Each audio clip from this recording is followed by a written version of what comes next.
결론부터 말하겠습니다. 비트코인 조정이 짧아진 이유는 간단합니다. 빠질 때마다 받아주는 돈이 생겼기 때문입니다.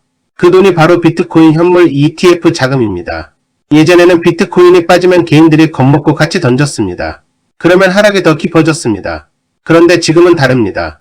비트코인이 밀릴 때마다 ETF를 통해 기관 돈이 들어오고 있습니다. 이게 가격 아래에서 받침대 역할을 하는 겁니다. 그래서 앞으로 비트코인을 볼 때는 가격만 보면 안 됩니다. ETF에 돈이 들어오는지 빠지는지를 같이 봐야 합니다. 이런 수급 흐름을 계속 보고 싶다면 구독해 주세요. 비트코인은 이제 감으로 보는 시장이 아니라 돈이 어디서 들어오는지 봐야 하는 시장입니다. 비트코인이 8만 달러 근처에서 버티고 있습니다. 중간에 밀릴 때도 있습니다. 뉴스 하나에 흔들릴 때도 있습니다. 차익 실현도 나옵니다. 그런데 예전처럼 한번 무너지면 끝없이 빠지는 느낌은 줄었습니다. 이유는 ETF입니다. ETF가 뭐냐면 쉽게 말해 증권 계좌로 비트코인을 살 수 있게 만든 상품입니다. 직접 코인 거래소에 가입해서 비트코인을 사는 게 아니라 주식처럼 ETF를 사서 비트코인에 투자하는 겁니다. 이게 왜 중요하냐? 사는 사람이 달라집니다. 예전에는 코인 거래소에 들어온 개인들이 많이 샀습니다. 지금은 증권 계좌를 가진 투자자, 자산운용사, 기관 자금이 ETF를 통해 들어옵니다. 즉 비트코인을 사는 문이 넓어진 겁니다. 문이 넓어지면 돈이 들어오기 쉬워집니다. 이전에는 비트코인을 사려면 거래소 앱을 깔고 지갑을 신경 쓰고 코인 보관도 고민해야 했습니다.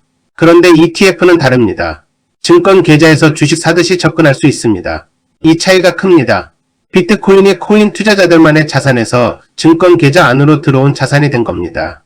최근 비트코인 현물 ETF에는 몇 주 연속 자금이 들어왔다는 보도가 나왔습니다. 중요한 건 정확한 숫자 하나보다 방향입니다. 돈이 계속 들어오고 있느냐, 아니면 빠지고 있느냐, 이걸 봐야 합니다. 비트코인이 조정받을 때 ETF로 돈이 계속 들어오면 그 돈이 하락을 받아주는 역할을 합니다. 쉽게 말하면 이렇습니다. 예전에는 비트코인이 빠질 때 아래에서 받아줄 사람이 적었습니다. 지금은 ETF를 통해 기다리던 돈이 들어옵니다. 그래서 조정이 깊어지기 전에 다시 잡아주는 힘이 생기는 겁니다. 물론 ETF 자금이 들어온다고 무조건 오른다는 뜻은 아닙니다. ETF에서도 돈이 빠질 수 있습니다. 기관도 손실나면 팝니다. 큰 악재가 나오면 비트코인은 여전히 크게 흔들릴 수 있습니다. 하지만 중요한 건 시장 구조가 바뀌었다는 겁니다. 예전 비트코인은 개인 심리 장세에 가까웠습니다. 개인들이 흥분하면 급등했습니다. 공포가 나오면 급락했습니다.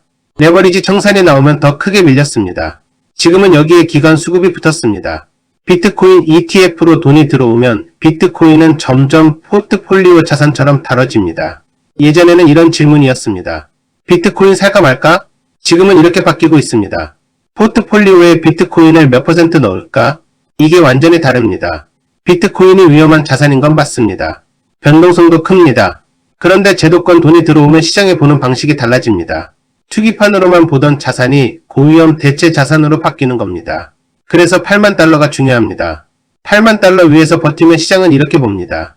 아직 매수세가 살아있네. ETF 돈이 받쳐주고 있네. 조정이 나와도 바로 무너지진 않네.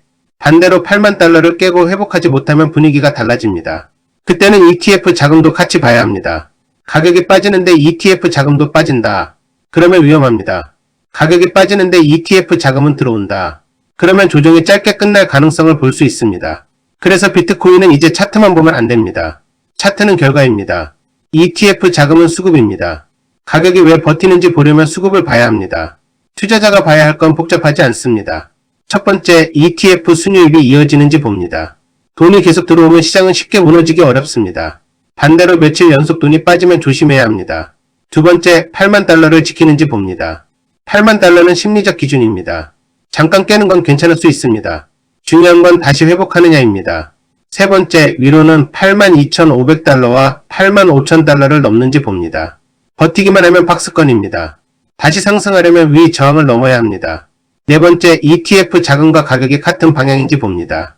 가격이 오르고 ETF 자금도 들어오면 좋습니다. 가격이 빠지는데 ETF 자금도 빠지면 조심해야 합니다. 가격이 빠지는데 ETF 자금이 들어오면 하락을 받아주는 돈이 있다고 볼 수 있습니다. 이 네 가지만 보면 됩니다.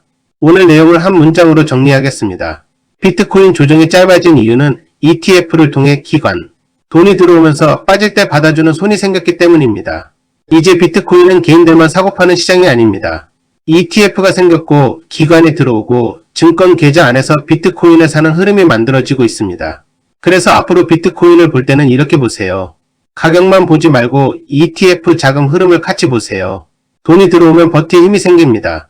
돈이 빠지면 위험 신호가 됩니다. 오늘 결론입니다. 비트코인을 움직이는 힘은 이제 개인 심리만이 아닙니다. ETF 자금이 가격 아래를 받치는 핵심 수급이 되고 있습니다. 비트코인이 8만 달러를 지키는지, 그리고 ETF 자금이 계속 들어오는지, 이 두 가지가 지금 가장 중요합니다. 도움이 되셨다면 구독 부탁드립니다.